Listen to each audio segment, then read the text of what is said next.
श्रीरामं श्रीरामं रामनाममे अमृतं रामचन्द्रुडि शाश्वतं रामनाममे अमृतं रामचन्द्रुडि शाश्वतं रामनाममे अमृतं रामचन्द्रुडि शाश्वतं रामचिलक स्वर అయోధ్యలో దర్శించుకోవాల్సినటువంటి ప్రాముఖ్యత ఉన్నటువంటి నగరాల గురించి మనం చూస్తున్నాము, తెలుసుకుంటున్నాము. అందులో భాగంగా ప్రస్తుతం మనమున్నాము నాగేశ్వర్నాథ్ మందిరంలో. నాగేశ్వర్నాథ్ మందిరం అంటే ఇక్కడ నాగులకి అధిపతి అయినటువంటి ఈశ్వరుడి మందిరం. ఈ మందిరాన్ని కట్టింది రాముడి కుమారుడైనటువంటి కుశుడు. దీనికి సంబంధించి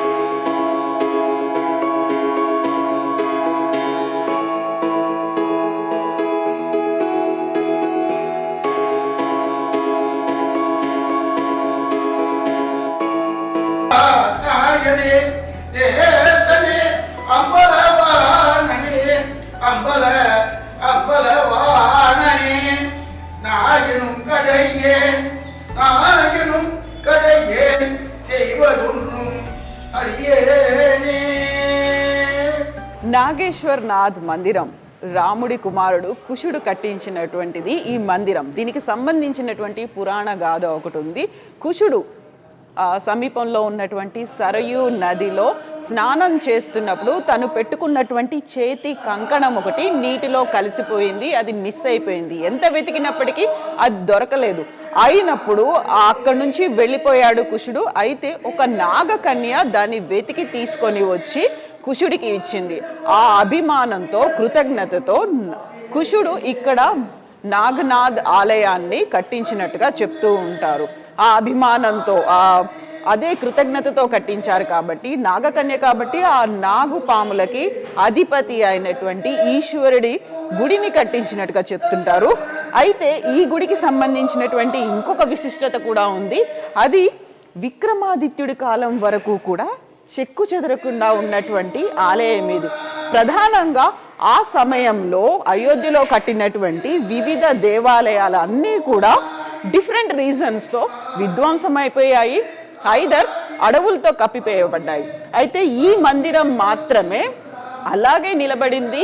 అన్ని ఆటుపోట్లని తట్టుకొని చెక్కు చెదరకుండా నిలబడ్డటువంటి దేవాలయం ఇది. ఇక ఆ తర్వాత 1750లో ఇక్కడ సఫ్దర్గంజ్ జమానాలో మంత్రిగా పనిచేస్తున్నటువంటి నవల్ రాయ్ దీన్ని మళ్ళీ దానికి సంబంధించినటువంటి రెనోవేషన్ వర్క్స్ చేశారని చెప్తుంటారు. ఓవరాల్గా దీనికి సంబంధించినటువంటి స్థల పురాణం ఏంటి మనం తెలుసుకుందాము.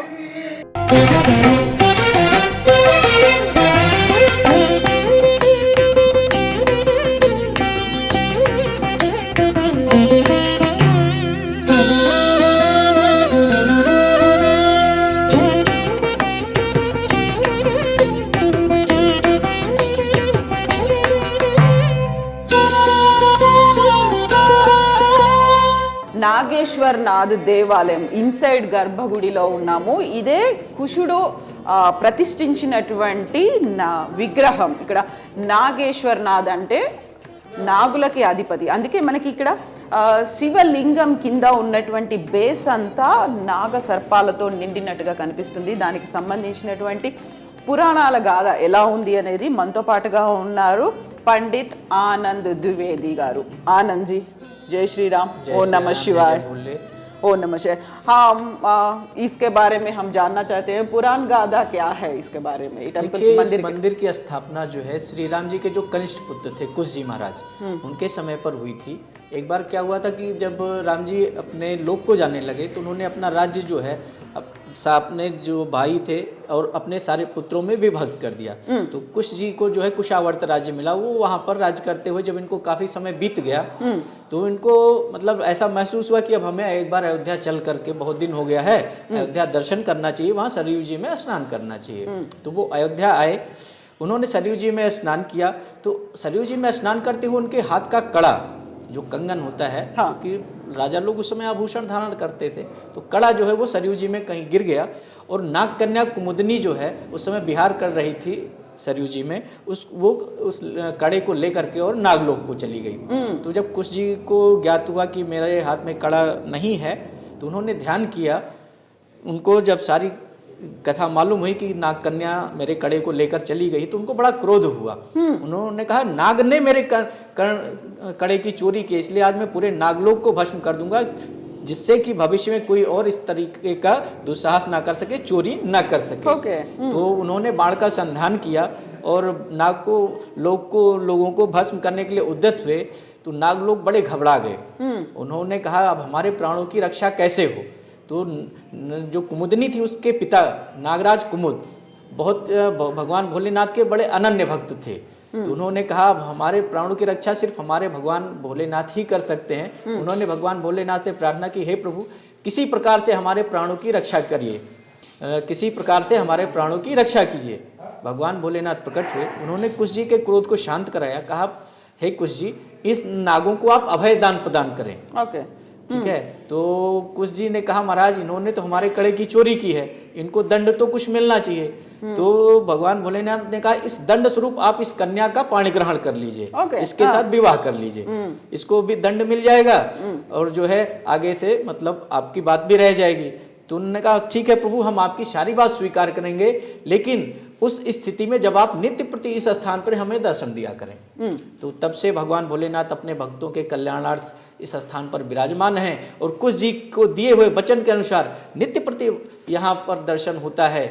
जो है नाग देखिए, चारों तरफ आप देखिए नागों के ऊपर वेष्टित हैं। तो नागों की रक्षा के लिए प्रकट हुए, इसलिए इनका नाम नागेश्वरनाथ। ఇప్పుడు మనం చెప్పుకున్నటువంటి స్టోరీకి ఇది ఇంకొక ఎక్స్టెన్షన్. అదేంటంటే తన కంకణం పోయింది, కుశుడి కంకణం పోయిన తర్వాత అది నాగకన్య కుముదినికి దొరికింది. ఆ కుముదిని ఆ కంకణాన్ని తీసుకొని నాగలోకానికి వెళ్ళింది. అయితే ఇదంతా ఇంటికి వెళ్ళిన తర్వాత, అంతఃపురానికి వెళ్ళిన తర్వాత కుశుడికి తెలిసింది తనకి చేతిలో ఉన్న కంకణం పోయిందని. ధ్యానంతో తెలుసుకుంటే కుముదిని దగ్గర ఉందని. అయితే అది తను కొట్టేసింది అనుకున్నారు, దొంగతనంగా తీసుకెళ్ళిపోయింది అనుకున్నారు. ఈ నేపథ్యంలోనే కుశుడు నాగలోకాన్ని అంతం చేద్దామనుకొని తన అస్త్రాన్ని ఎక్కుపెట్టాడు. అప్పుడు కుముదిని తండ్రి కుముద్ రియలైజ్ అవుతాడు విష్ణువుని, అలాగే శివుణ్ణి వేడుకుంటాడు. అప్పుడు శివుడు ప్రత్యక్షం అవుతాడు. శివుడు ప్రత్యక్షమై ఒకటి చెప్తాడు, ఇప్పుడు తను దొంగతనం చేయలేదు, అలా ఎత్తుకుపోలేదు, కాకపోతే జరిగింది ఇది అని చెప్పిన తర్వాత అప్పుడు ఏం చేయాలి, తన అస్త్రాన్ని మళ్ళీ ఎక్కుపెట్టారు కాబట్టి ఏం చేయాలి అనుకున్నప్పుడు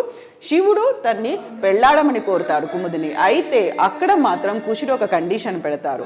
సో మీరు ఇక్కడ వచ్చినట్టయితే, ఇక్కడ మీరు ఉన్నట్టయితే, ఈ ప్రాంతంలో మీరు వెలిసినట్టయితే నేను కుముదిని పెళ్ళాడతానని చెప్తారు. ఆ నేపథ్యంలోనే శివుడు ఇక్కడ వెలిసారని, అందుకే నాగేశ్వరనాథ్ అనే ఒక పేరు వచ్చిందని.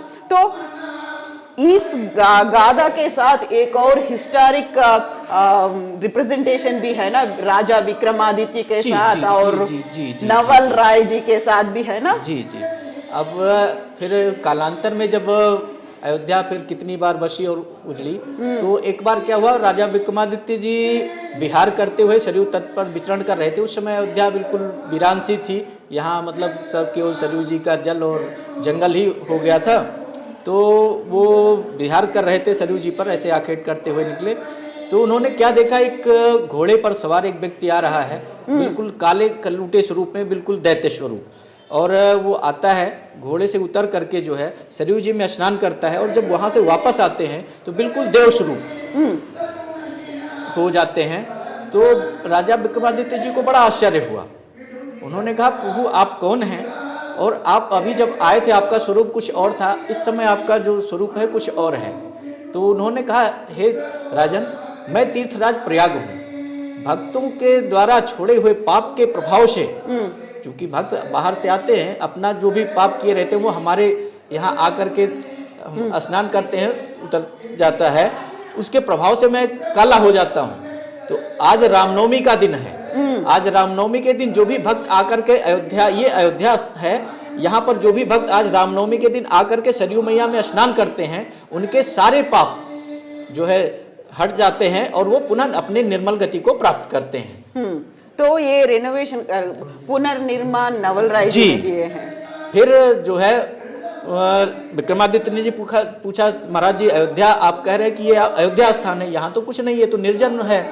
उन्होंने कहा राजन आप यहाँ पर आप जाइए, आपको एक गौ माता मिलेंगी, वो गौ माता जिस जिस स्थान पर अपना दूध गिराती जाए वहाँ आप उत्खनन कराइए, वहाँ पे आपको मंदिर मिलेंगे और उनका आप पुनर्निर्माण कराइए।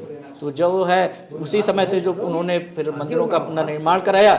आप ये देखिए मंदिर के चारों तरफ देख सकते हैं जैसे खंभे बने हुए हैं, 32 पुतलियां लगी हुई हैं। ये एक ही शिलापट पे बना हुआ गर्भगृह है भगवान का। ये सब कुछ जी शिला के एक ही शिलाखंड पर बना हुआ है, कहीं पे कोई ज्वाइंट नहीं है। ओके। अलग से कोई पत्थर नहीं लगाया गया है। मूर्तियां भी उसी पत्थर में तराशी गई हैं, ये खंभे भी उसी पत्थर से तराशे गए हैं। इस प्रकार के उनके समय का, विक्रमादित्य जी के समय का अब केवल 2 मंदिर है, एक यहाँ पर है और एक श्री हनुमानगढ़ी जी पर है। वहाँ भी आप जाके देखिएगा, वहाँ का गर्भगृह भी बिल्कुल ऐसा ही है। तीसरा श्री राम जन्मभूमि का था, वो तो बाबर ने जो है विदीर्ण कर दिया था उस समय।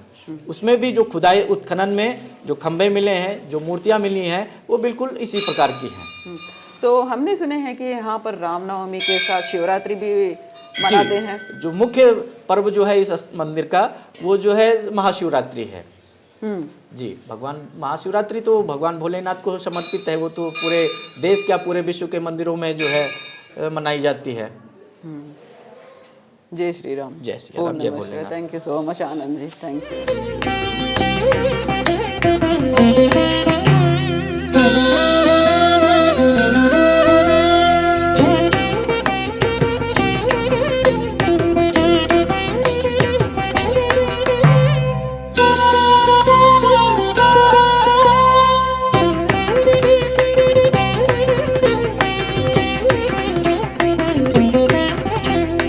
నాగేశ్వరనాథ్ దేవాలయానికి సంబంధించినటువంటి చరిత్ర, రాజా విక్రమాదిత్య కట్టించినటువంటి 3 దేవాలయాల్లో అయోధ్యలో ఉన్నటువంటి రామ మందిరం, ఆ తర్వాత ప్రస్తుతం మనం ఉన్నటువంటి నాగేశ్వరనాథ్ దేవాలయం, లక్ష్మణ్ గారి. అయితే ఆ తర్వాత దండయాత్రలు కావచ్చు, వివిధ కారణాల వల్ల అక్కడ రామ మందిర నిర్మాణం అనేది, అంటే రామ మందిరాన్ని అక్కడ కూల్చేశారు. చివరికి గట్టిగా నిలిచినవి నాగేశ్వరనాథ్ దేవాలయం, లక్ష్మణ్ గారి. సో ఆ తర్వాత దీన్ని రినోవేషన్ అనేది నవల్ రాయ్ చేశారు 1750లో. ఇప్పుడు మనం చూస్తున్నటువంటి ఈ నిర్మాణం అంతా, ఇంక్లూడింగ్ లోపల ఉన్నటువంటి స్ట్రక్చరు, కన్స్ట్రక్షన్, ఇవన్నీ కూడా ఒక ఏకశిలతోనే జరిగినట్టుగా చెప్తున్నారు పండిత్ ఆనంద్ జీ. ఇక్కడ ఓవరాల్గా మనం చూస్తున్నటువంటి బ్యాక్ సైడ్ నిర్మాణం అంతా కూడా ఏకశిలతోనే జరిగినట్టుగా చెప్తున్నారు. ఒకే ఒక కొండని తొలిచి కట్టినటువంటి నిర్మాణంగా. అయోధ్యకి వచ్చినటువంటి భక్తులు ఎవరైనా దర్శనం చేసుకోవాలి అనుకుంటే నాగేశ్వరనాథ్ దేవాలయం అయోధ్యకి రామ మందిరానికి అతి సమీపంలోనే ఉంది. సరయూ నది ఒడ్డున ఉంది. ఇక్కడ ఘాట్లు కూడా ఉన్నాయి. నది స్నానం చేసి దర్శనం కూడా చేసుకునే అవకాశం ఉంటుంది. ఇక్కడ రామనవమితో పాటుగా శివరాత్రి ఉత్సవాలను కూడా పెద్ద ఎత్తున నిర్వహిస్తూ ఉంటారు. శ్రీరామం